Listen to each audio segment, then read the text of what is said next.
कोई इंसान अगर तुम्हारी मदद करने के लिए आए और वो तुम्हारी मदद की जगह अपने स्वार्थ में पड़ जाए तो ऐसी वो मदद तुम्हारे किस काम की। ऐसा ही कुछ होता है पिंकी के साथ। दरअसल पिंकी 8 महीने की जब गर्भवती होती है तो वो अपने पति से कहती है कि मेरी छोटी बहन है उसको तुम बुला लाओ।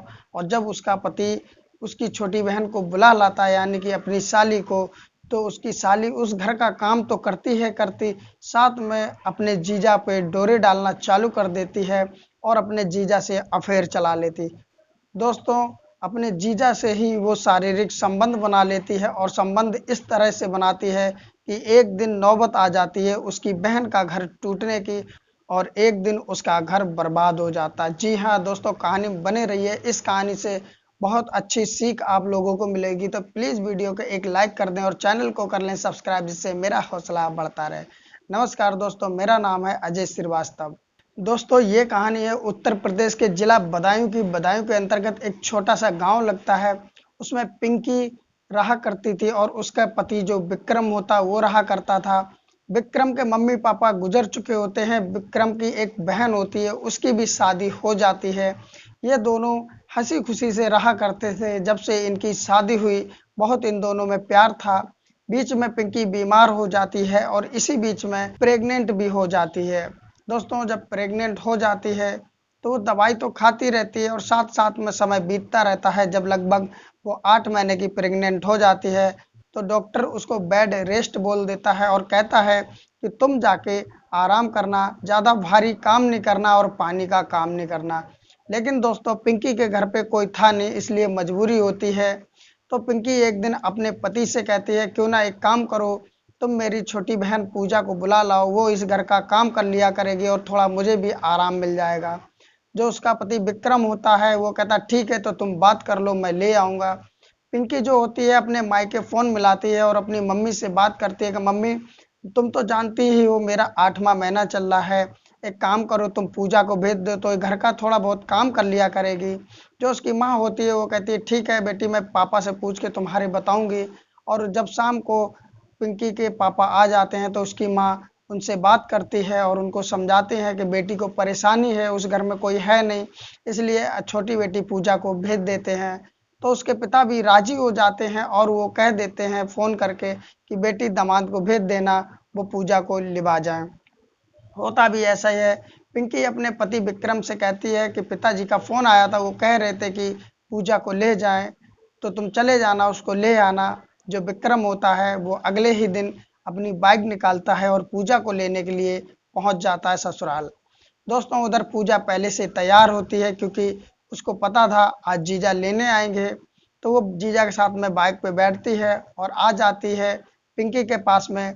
वो दीदी के गले से मिलती है, बहुत ज़्यादा दोनों बहनें खुश हो जाती हैं। पिंकी को भी लगता है अब मेरी बहन आ गई तो मुझे चिंता करने की क्या ज़रूरत है। दोस्तों, शाम का खाना बनता है, तीनों बैठ के खाते हैं, बहुत ज़्यादा बातें होती है, हंसी मजाक होता है। पूजा भी जीजा से अपने हंसी मजाक करती है क्योंकि पिंकी भी जानती है ये जीजा साली है तो हंसी मजाक तो करेंगे।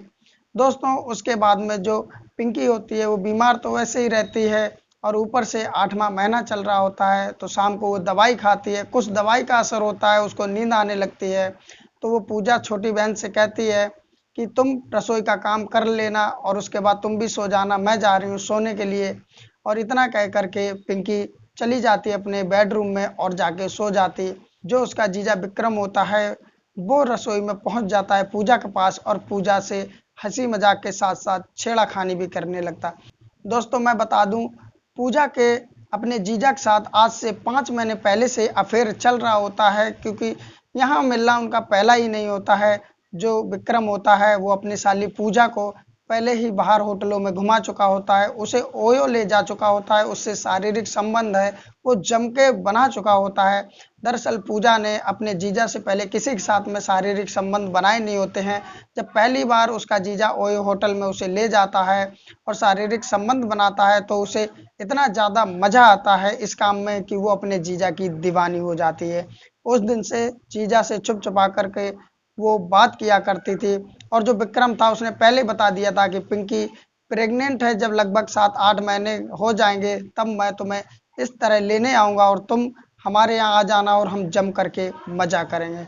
दोस्तों ये सारी बात जब वो बोल देता और उन्हीं के प्लान के तहत पूजा आ जाती है, तो वो रसोई में जो विक्रम होता है अपनी साली से छेड़ाखानी करने लगता है। और रसोई से पूजा और उसके जीजा विक्रम दोनों जाते हैं कमरे में, और कमरे में जाकर के दबा के एक दूसरे के साथ में शारीरिक संबंध बनाते हैं।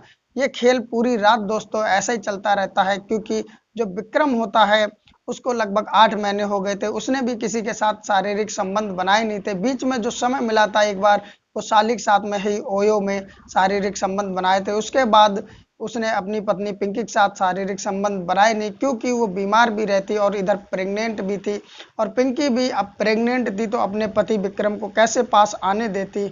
वो कई महीने से प्यासा था, और उधर जो पूजा होती है वो भी प्यासी थी, क्योंकि वो जीजा के अलावा किसी और से अफेयर उसका था नहीं। इसलिए वो भी जीजा की तलाश में थी कि जीजा कब मुझे बुलाएं और मैं उनके साथ शारीरिक संबंध बनाऊं। दोस्तों रात भर ये खेल चलता है। दोनों की जब आत्माएं भर जाती हैं तो अपने अपने कमरे में सो जाते हैं। इधर सुबह हो जाती है रोज की तरह, सभी उठते हैं। इधर पूजा भी उठती है और जीजा से हंसी मजाक करती है, कुछ ज्यादा ही हंसी मजाक करती है। लेकिन पिंकी को कुछ समझ में नहीं आता कि आखिर पूजा क्यों हंसी मजाक कर रही। वो ये सोचती है कि आखिर में ये जीजा साली है तो ये हंसी मजाक तो करेंगे ही। दोस्तों इधर अब हर रोज का इनका काम हो जाता है। पिंकी जब दवाई खा करके सो जाती है तो विक्रम और पूजा कमरे में जाते और दब के शारीरिक संबंध बनाते, और ये खेल रात रात भर चलता रहता है। दरअसल विक्रम को भी पूजा में बहुत ज़्यादा मज़ा आता है और पूजा को भी विक्रम में बहुत ज़्यादा मज़ा आता है। अब दोस्तों ये समय धीरे धीरे चलता रहता है। एक दिन पूजा जो होती है शाम को घर पे होती है, और विक्रम जब काम से आता है तो पूजा हंस के बोलती है विक्रम से कि मुबारक हो, तुम एक नहीं दो बेटों के बाप बनने वाले हो। जब इतना जैसे ही विक्रम सुनता है पूजा के मुंह से तो विक्रम चौंक जाता है और पूजा से कहता है ये तुम क्या कह रही हो, तुम होश में तो हो, तुम बोल क्या रही हो। तो पूजा कहती मैं सही कह रही हूँ, तुम बाप बनने वाले हो, एक नहीं दो दो बच्चों के, क्योंकि मेरे पेट में भी तुम्हारा बच्चा है। विक्रम पूजा से पूछता है कि ये बच्चा कितने दिन से और कब का है। तो पूजा बताती है कि जब तुम ओयो होटल में मुझको ले गए थे तो ये बच्चा वहीं रुक गया था, और मुझे बाद में पता चला। तो आज लगभग 4 महीने हो चुके हैं और ये 4 महीने का बच्चा है। विक्रम कहता तो इतने दिन से तुमने मुझे बताया क्यों नहीं। विक्रम परेशान तो होता है, वो अपने एक दोस्त से बात करता है और पूजा से कहता है कि ये काम करो, तुम्हारा इस बच्चे का मैं अबॉर्शन करा दूंगा, मैंने अपने दोस्त से बात कर ली है, तुम कल मेरे साथ चलना। दोस्तों विक्रम अपनी पत्नी पिंकी को कोई बहाना बता देता, काम बता देता है, और वो पूजा को लेकर के बाहर चला जाता है और एक हॉस्पिटल में दोस्त के जरिए उसका अबॉर्शन करा देता है। और नॉर्मली जैसे हर दिन चलता, शाम को वो सब घर पे आ जाते हैं। पिंकी को कानों कान भनक भी नहीं लगती है। जो उसकी बहन उसका हाथ बटाने आई थी, उसकी मदद करने आई थी, वही उसके पति के साथ में रंग रलियां मना रही है, और उसके पेट में उसके पति का बच्चा भी है। लेकिन दोस्तों उसको कहीं से कहीं तक ये भनक नहीं लगती है, नॉर्मली सब चलता रहता है। और उसके बाद में जो विक्रम होता है अबॉर्शन कराने के बाद में अपनी साली का, फिर कुछ समय बाद उससे शारीरिक संबंध बनाने लगता है और ये खेल दोबारा से फिर से शुरू हो जाता है। दोस्तों होता ये है कि एक समय जब आता है कि पिंकी अपने रूम में लेटी होती है और रात में अचानक उसकी आंख खुल जाती है। उसको प्यास लगी होती है, बोतल देखती तो उसमें पानी नहीं होता है, तो वो अपने पति को आवाज़ लगाती है। लेकिन दोस्तों उसका पति हो तब तो वहाँ बोले। पिंकी उड़ती है और पानी लेने के लिए बाहर निकलती है और जाती है, तो पिंकी पानी पीती है। उसके बाद में जैसे वो कमरे की तरफ बढ़ती है तो उसको कुछ अजीब और गरीब आवाज़ें सुनाई देते हैं, और जब वो सुनने की पहचानने की कोशिश करती है तो उसे महसूस होता है कि शायद ये मेरे पति और मेरी बहन पूजा की आवाज़ है। लेकिन जब वो पूजा के कमरे में जाती है तो देखती है पिंकी की पूजा है नहीं, और जब वो अपने पति के कमरे में जाती है तो देखती है पति भी नहीं है।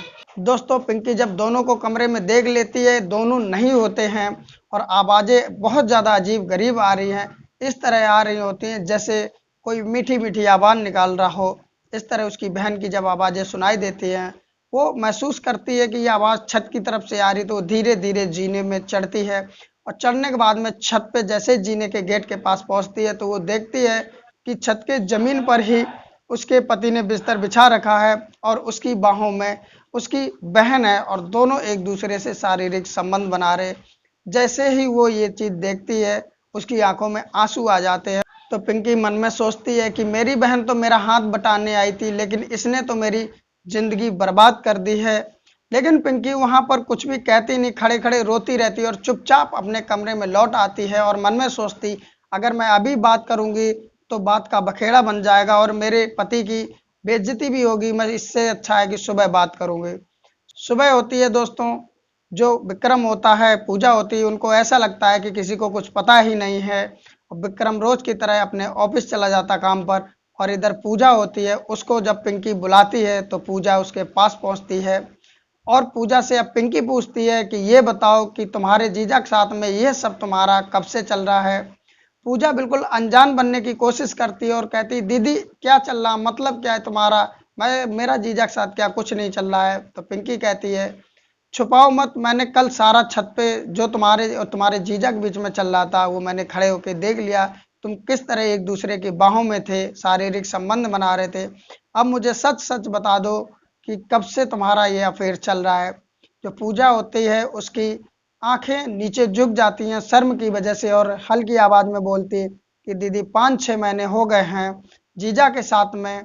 और वो सारी कहानी फिर बता देती है। उसकी दीदी जब पूछती है और कब से ये शारीरिक संबंध बन रहे हैं, पहली बार कब बने थे, तो पूजा सारा कुछ बता देती है कि पहली बार जीजा ओयो होटल में ले गए थे और वहाँ शारीरिक संबंध बनाए मुझसे, और उसके बाद यहाँ ले आए, यहाँ भी रोज बनाते और इनका बच्चा मेरे पेट में भी आया, उसका अबॉर्शन भी इन्होंने करवा दिया। इतनी बात जब पिंकी सुनती है तो उसकी आंख से आंसू आ जाते और अपनी बहन से कहती है कि ठीक है तुम एक काम करो, तुम आई तो मेरी मदद करने के लिए थी, लेकिन तुमने तो मेरा घर ही बर्बाद कर दिया। एक काम करो, अपना सामान पैक कर लो और आज ही यहाँ से चली जाओ तुम। दोस्तों, जो पूजा होती है वो अपना बैग पैक करती है और उसी समय वहाँ से निकल जाती है अपने गांव के लिए। और इधर शाम को जब विक्रम घर पे आता है तो रोज की तरह आके, जैसे कि वो पूजा से प्यार करने लग गया था, तो पूजा को ढूंढता, लेकिन पूजा होती नहीं है। तो वो अपनी पत्नी पिंकी से पूछती है कि क्या हुआ, पूजा नहीं दिखाई दे रही। तो पिंकी कहती है कि मम्मी पापा की तबीयत बहुत ज़्यादा खराब हो गई थी, इसलिए वहाँ से फ़ोन आया था और पूजा अचानक अपने घर पे चली गई है, मम्मी की देख रेख करेगी। लेकिन पिंकी की बात से विक्रम को शक हो जाता है कि शायद कहीं ना कहीं इसको हमारे पूजा के बारे में पता चल गया है, इसने ही पूजा को भेज दिया है। विक्रम कहता है, मैं पूजा से बहुत ज़्यादा प्यार करता हूँ और मैं उसके बिना रह नहीं सकता, तू सही सही बता, पूजा को तूने ही भेजा है ना। तो पिंकी जो होती है वो हाँ में सर हिला देती है और सारी बात जो रात में हुई होती है वो विक्रम को बता देती है कि मैंने छत पे सब कुछ देख लिया, तुम किस तरह मेरी बहन के संग गुलछल उड़ा रहे थे, तुमको शर्म आनी चाहिए, तुम्हें पत्नी होते हुए भी। वो तो नासमझ है, तुम तो समझदार हो, एक बच्चे के बाप बनने वाले हो, लेकिन तुम्हें शर्म आनी चाहिए ये सब जो तुम कर रहे हो। लेकिन विक्रम अपनी पत्नी की एक भी नहीं सुनता है और कहता है कि तूने पूजा को भेज दिया तो तू भी मेरे घर से निकल जा, अगर तुझे रहना है तो पूजा को भी साथ में रखना पड़ेगा।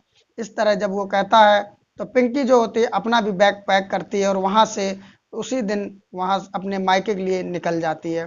दोस्तों, जैसे ही मायके पहुँचती है तो उसके माता पिता देखते हैं कि पिंकी, तुम्हारा 8वां महीना चल रहा है और तुम इस टाइम यहाँ पर कैसे आ गई। तो जो पिंकी होती है वो सारी बात अपने माता पिता को बता देती है कि किस तरह पूजा ने मेरा ही घर बर्बाद कर दिया, जो मेरे पति है उनके साथ शारीरिक संबंध बनाया और किस तरह उन्होंने मुझे घर से निकाल दिया।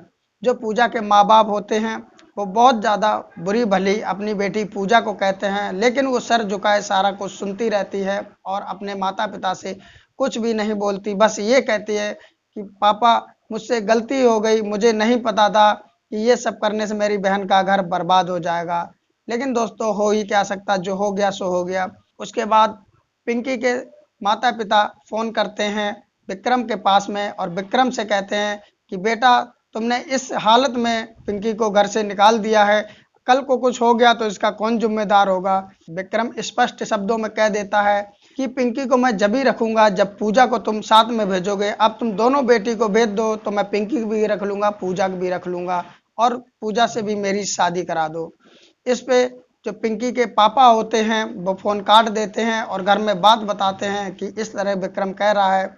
उसके बाद में जो पिंकी होती है वो फ़ोन मिलाती है अपने पति को और कहती है कि उस घर में एक ही लड़की आएगी, वो भी मैं आऊँगी, पूजा उस घर में नहीं आएगी।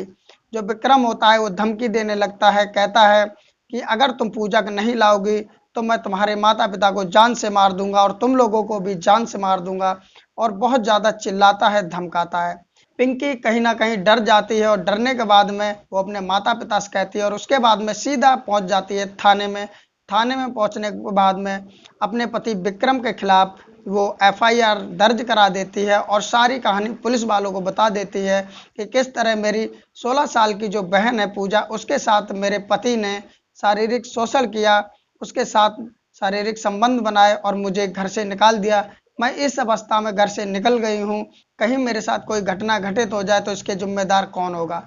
दोस्तों पुलिस वाले पिंकी की एफआईआर दर्ज करते और उसके बाद में सीधा पहुंच जाते विक्रम के घर और उसको वहां से उठाते, गिरफ्तार करते और कहते चलो तुम्हारी ससुराल में खातिरदारी करनी है। उसको थाने में लाते और जमकर उसकी तुड़ाई करते हैं और तुड़ाई करने के बाद में उसे जेल में डाल देते हैं। लेकिन दोस्तों सोचने वाली ये बात है कि पिंकी ने शायद ये सोच के कहा होगा कि मेरी बहन को लिवा लाओ, आएगी, घर का काम करेगी, मेरा हाथ बटाएगी, जो मेरे कष्ट हैं वो थोड़े कम हो जाएंगे। लेकिन दोस्तों उसने तो इतने ज़्यादा कष्ट दे दिए कि उसका घर ही बर्बाद कर दिया। पिंकी भी सोचती होगी कि काश अपनी बहन पूजा को ना बुलाया होता।